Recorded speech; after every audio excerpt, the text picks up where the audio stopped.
Guys, so I'm basically editing this video, and I decided to just let you guys know how conflicted I feel about this movie. Normally I have a lot of positives to say about a movie, but this movie, man, I don't know what happened. Just enjoy the review, man. It's so weird. Alright guys, you guys saw my non-spoiler video for Captain Marvel. I struggled to keep so many things under wraps, but this is a full spoiler video. I'm going to be getting in-depth into quite a few things. I have a lot to say about this movie. Here we go. Okay, let me get the biggest issue I had out of the way so I could just focus on some more positives. How Nick Fury loses his eye.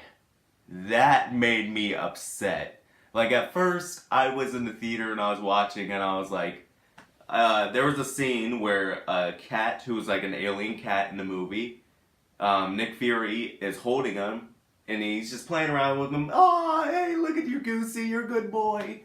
The cat scratches his eye and that's how Nick Fury loses his eye. No, he didn't lose it in an epic battle. He didn't lose it in one of his dangerous missions. No, he lost it by a cat.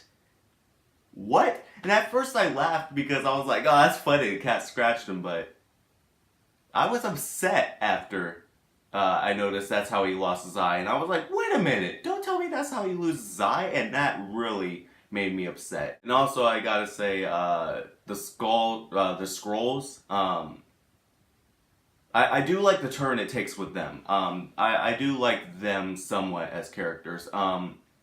They're very comedic, and I enjoy that about them. And but you find out later in the film that they're not the bad guys, and the warriors that Captain Marvel's been working with for the longest time, known as the Krees, are the bad guys. And that was an interesting turn, but then you kind of expect that after one of the Krees, more specifically the one who trained Captain Marvel, calls in Ronan, and I was like, oh, they're bad guys. It kind of ruined that for me, and I'm like, we could have had a chance where we could have been surprised that they were the bad guys, but no, let's just spoil it with Ronan calling in earlier, and I felt like that was a little bit disappointing as well.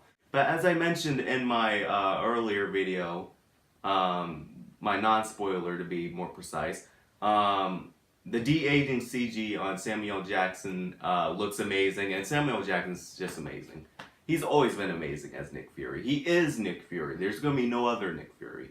And I really appreciate that they took a different turn with Samuel Jackson's Nick Fury, because this is a Nick Fury from the past. Okay?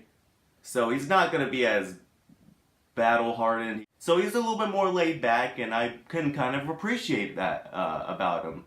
Because I was waiting to see a different turn on Nick Fury. As I mentioned in my other video as well, Brie Larson's okay. Felt very much like the lady from King Kong, or Skull Island to be more precise. She felt like she was playing the same character, and even though she was a superhero, she felt like she wasn't playing a superhero, and that was weird, but okay. And I gotta say, it just felt like filler. The movie felt like filler, much like Ant-Man and the Wasp, where Infinity War and Endgame feels like a steak dinner. And these two movies with Ant-Man and the Wasp and Captain Marvel feels like these fries you would get from Rally's, like from the dollar menu. And to many people that could be a good thing. To me, it just feels like a bit of a letdown. But I'm not just gonna say all bad things about this movie. There are at least two more good things I want to get into. That being that the action scenes, even though they didn't have the greatest CG in the action scenes, and some scenes were definitely noticeable, the action scenes are still entertaining. The characters have a lot of comedy throughout the movie. I can only count two action scenes that I would say are memorable. That being the scene where she escapes from these metal cuffs, and she's fighting these Skrulls that captured her, and she can't break them off, so she pounds the Skrulls with the metal gloves, and I think that scene was really cool. I like that. I wanted to see more stuff like that. And the movie just didn't give us a bunch of stuff. They just gave us a flying character and bad CG just blasting these ships and just flying around from a long distance. You see her blowing up ships, like. And the other scene I thought was really good was the train scene where she's chasing down a Skrull in the train, and it is changing shapes and turning into different people on the train, and she has to figure out which one of them is a Skrull, and then she punches them and they go outside the train and flip around the train. I thought that scene was also really good. But the other action scenes doesn't work for me.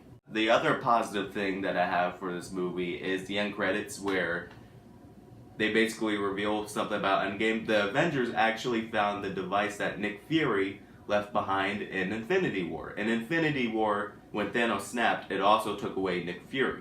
But you guys wouldn't be watching this video if you haven't watched Infinity War or Captain Marvel, so you guys should know that. But they found a little device that he called Captain Marvel with, and they don't know what it's doing, and it dies, and then they go, alright, well, we've got to recharge the battery or something, and they want to restart it because they want to know what this thing is, and they turn around and there's Captain Marvel standing right there, and she's like, where's Fury?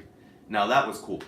You could see the intensity in her face, but then after that, it cut away, and I was like, no. And then we got like a second post-credit scene where the cat Goose, earlier in the movie, actually ate the Tesseract, which is like the space cube in the earlier Avengers movie. So basically, there's an end credit scene where it's like throwing up the cube like a hairball, and it just dragged on to the point where it wasn't even funny anymore. Yeah, that was pretty much Captain Marvel, and I watched it and I was like, okay, I liked it a little bit more than Ant-Man and the Wasp, but that's all the movie really has to offer for me. So in my earlier review, I told you guys what I gave it. I gave it a 6.9 out of 10.